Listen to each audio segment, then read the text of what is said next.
बिस्मिल्लाहिर्रहमानिर्रहीम। मौला कायनात हजरत अली करमुल्लाह वजह करीम 19 रमज़ान मुबारक।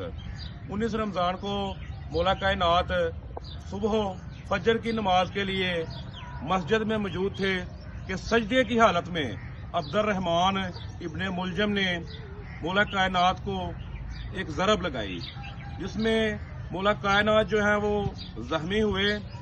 तो 21 रमज़ान मुबारक को आपकी शहादत, आप शहीद हो गए।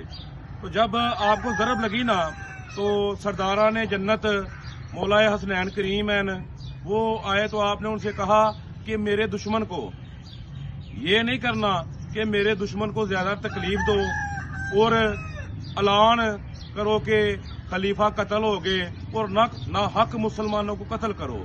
मेरे कत्ल के बदले सिर्फ मेरे कातल को कत्ल किया जाए, उसको खाना खिलाना, उसको शरबत पिलाना, उसको पानी पिलाना और उसको ज़्यादा तकलीफ नहीं देनी और ना ही उसके हाथ पांव काटने हैं।